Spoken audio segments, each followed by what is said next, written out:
J'étais là, à genoux sur le sol froid d'une église que je n'aurais jamais pensé fouler à nouveau, les larmes coulant sur mon visage, tandis que je serrais entre mes mains un petit crucifix en bois que j'avais trouvé dans la poche de la chemise de mon père.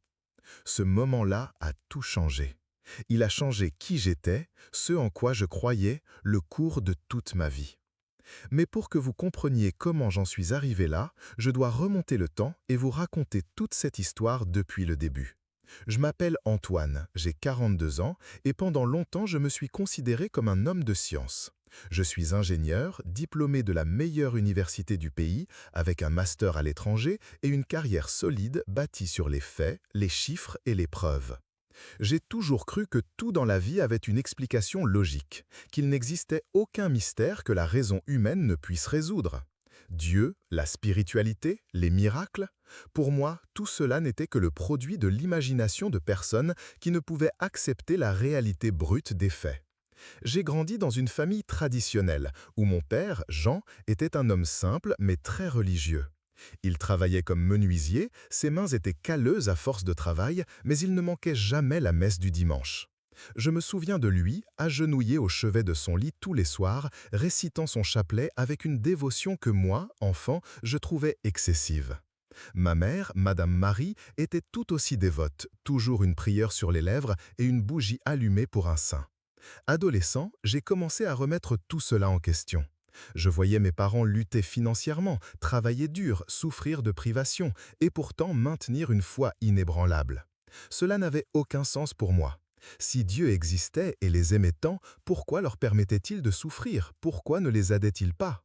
Ces questions m'ont éloigné de plus en plus de la religion, et lorsque j'ai quitté la maison pour étudier à la capitale, j'ai laissé derrière moi non seulement la petite ville où j'étais né, mais aussi tout vestige de foi que je pouvais encore avoir. Au cours des 2 années suivantes, notre relation est devenue de plus en plus distante. Je continuais à leur rendre visite, mais il y avait toujours cette tension dans l'air. Mon père n'a plus jamais essayé de me parler de religion et j'ai interprété cela comme une victoire de la raison sur la superstition. Comme je me trompais. Il y a 6 mois, j'ai reçu un appel de ma mère. Elle pleurait tellement qu'elle pouvait à peine parler. Antoine, ton père a fait une crise cardiaque. Il est à l'hôpital dans un état grave. Mon monde s'est écroulé. J'ai tout laissé tomber et j'ai couru vers la ville où il vivait. En arrivant à l'hôpital, j'ai trouvé mon père inconscient en soins intensifs, branché à de nombreux appareils, le visage pâle et une apparence fragile qui m'a brisé le cœur. Les médecins ont été directs, les chances de rétablissement étaient minimes. Le cœur avait subi des dommages importants et même s'il se réveillait, sa qualité de vie serait gravement compromise. Ils ont suggéré à la famille de se préparer au pire. À ce moment-là, toute mon arrogance scientifique s'est effondrée. J'étais un homme de science, je connaissais les faits, je comprenais les chiffres, mais je ne pouvais pas accepter que mon père puisse mourir. J'ai passé des jours à l'hôpital, en alternance avec ma mère et mes frères. Chloé est venue avec les enfants, et voir Gabriel et Sophie regarder leur grand-père dans cet état me détruisait de l'intérieur. Ils demandaient quand grand-père allait se réveiller, et je ne savais par quoi répondre. Comment expliquer à un enfant que la science en laquelle je croyais tant ne pouvait pas sauver la personne qu'ils aimaient le plus? Une nuit étrange à l'hôpital. C'était durant une de ces longues nuits à l'hôpital qu'un événement étrange s'est produit.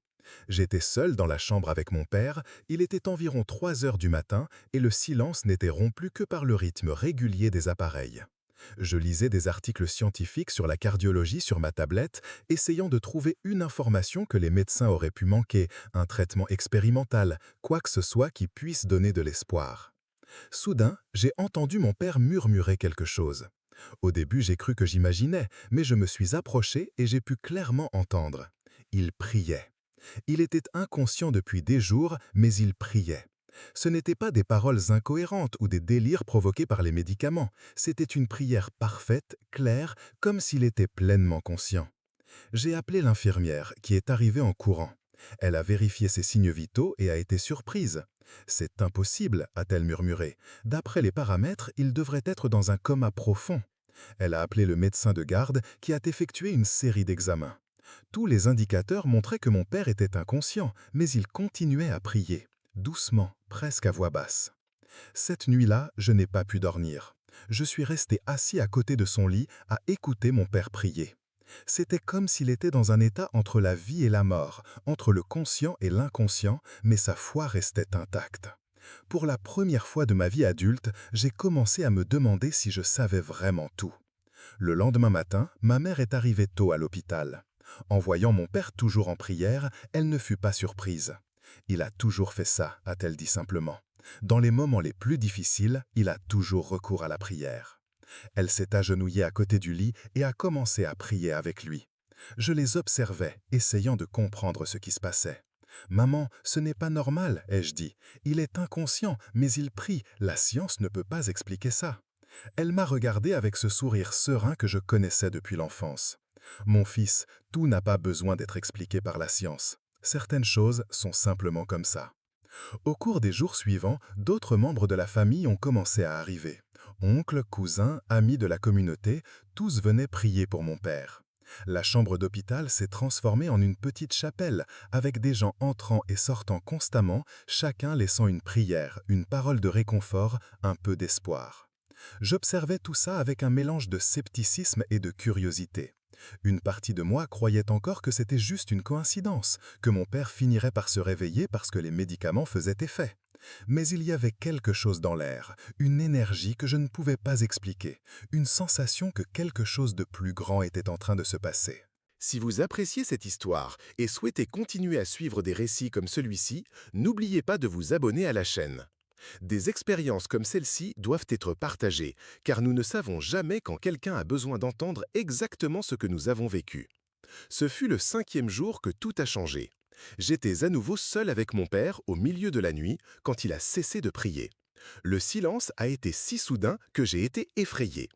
J'ai vérifié les appareils, j'ai appelé l'infirmière, mais tout était normal. Il avait simplement cessé de prier et dormait maintenant dans un silence absolu. Le lendemain matin, lorsque le médecin a fait sa ronde, il a remarqué quelque chose de différent. Les signes vitaux s'améliorent, a-t-il dit, incrédule. C'est inhabituel. Il a ordonné une série d'examens et les résultats ont été surprenants.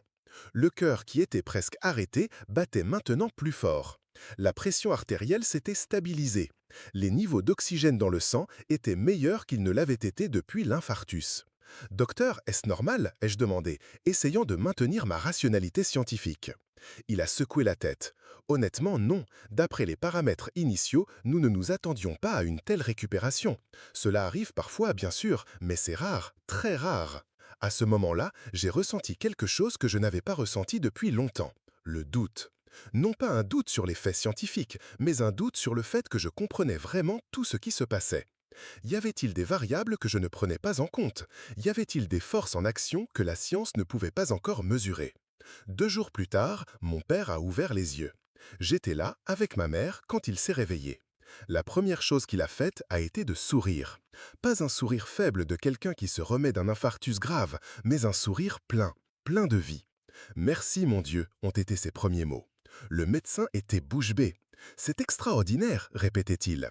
Vu les dommages subis par le cœur, nous ne nous attendions pas à ce qu'il reprenne conscience avec autant de clarté. Il a fait d'autres examens et les résultats ont continué à être surprenants. Le cœur fonctionnait mieux que ce que les médecins avaient prévu. Au cours des jours suivants, pendant que mon père se rétablissait, nous avons eu de nombreuses conversations. Il m'a raconté que pendant le temps où il était inconscient, il a eu des expériences qu'il ne pouvait pas expliquer. Il a dit qu'il se sentait dans un lieu de grande paix, où il n'y avait ni douleur ni souffrance, mais qu'il savait que ce n'était pas encore son heure de partir. Mon fils, a-t-il dit lors d'une de ces conversations, je sais que tu n'y crois pas, mais j'ai senti la présence de Dieu. Ce n'était pas un rêve, ce n'était pas un délire, c'était réel. Plus réel que tout ce que j'ai jamais vécu. Je voulais argumenter, je voulais donner des explications scientifiques à ce qu'il avait vécu, mais quelque chose en moi avait changé. C'était peut-être le soulagement de l'avoir de retour, peut-être l'inexplicabilité de sa guérison, mais je ne pouvais plus complètement écarter la possibilité qu'il y ait quelque chose au-delà de la science. Lorsque mon père a reçu son congé de l'hôpital, une semaine plus tard, les médecins étaient perplexes. Ils ont qualifié sa guérison de remarquable et de statistiquement improbable. Il est rentré chez lui avec une qualité de vie à laquelle personne ne s'attendait, pratiquement sans séquelles de l'infarctus. C'est alors que ma mère me remit quelque chose qui allait changer ma perspective à jamais. C'était une petite boîte qu'elle avait gardée toutes ces années. À l'intérieur se trouvait un crucifix en bois, simple, usé par le temps. Ton père l'avait toujours sur lui, dit-elle, depuis que vous étiez petit. Il disait que c'était sa protection. Je pris le crucifix dans mes mains et ressentis une étrange sensation. Ce n'était qu'un morceau de bois, sans valeur matérielle, mais il y avait quelque chose en lui qui me touchait profondément. Ma mère continua. Lorsqu'il a été hospitalisé, on lui a retiré ça de sa poche avec ses autres effets personnels. Je l'ai gardé, pensant qu'il aimerait le retrouver lorsqu'il se réveillerait. À cet instant, quelque chose s'est brisé en moi. Toutes mes certitudes, toute mon arrogance scientifique, ma conviction d'avoir toutes les réponses se sont effondrées d'un coup. J'ai commencé à pleurer, non pas de tristesse, mais d'une émotion que je ne pouvais nommer. C'était comme si une partie de moi, endormie depuis des décennies, s'était réveillée. Maman, ai-je réussi à dire entre deux larmes, je crois que je me suis trompé. Je crois que je me suis trompé sur tout. Elle m'a pris dans ses bras, et dans cette étreinte, j'ai senti tout l'amour et la patience qu'elle avait gardés pendant toutes ces années de mes critiques et de mon scepticisme. Mon fils, tu n'as jamais eu tort sur la science. Tu n'avais simplement pas encore compris que la science et la foi pouvaient cheminer ensemble. Les jours suivants, j'ai commencé à réfléchir à tout ce qui s'était passé. J'ai parlé avec Chloé, qui a toujours respecté mes convictions, mais n'avait jamais entièrement partagé mon scepticisme. Elle m'a dit qu'elle avait prié pour mon père tous les jours, même sachant que je n'approuverais pas. Pourquoi ne m'as-tu jamais rien dit ai-je demandé. Parce que je savais que tu ne comprendrais pas, a-t-elle répondu. Mais je savais aussi qu'un jour tu découvrirais par toi-même. J'ai commencé à lire sur la spiritualité, sur la relation entre la science et la foi, sur des cas de guérison inexplicables. J'ai découvert que beaucoup de scientifiques de renom étaient des personnes profondément religieuses, qui voyaient dans la science un moyen de comprendre la création divine.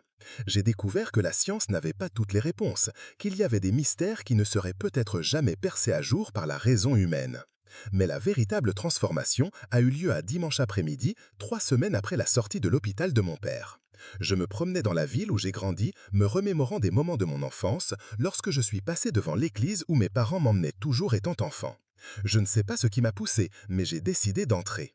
L'intérieur de l'église était vide, éclairé seulement par la lumière naturelle qui pénétrait à travers les vitraux colorés.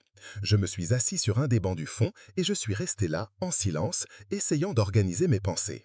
C'est alors que j'ai senti le crucifix que ma mère m'avait donné dans ma poche. Je l'ai sorti et je les regardais, essayant de comprendre ce qu'il représentait. À cet instant, quelque chose d'extraordinaire s'est produit.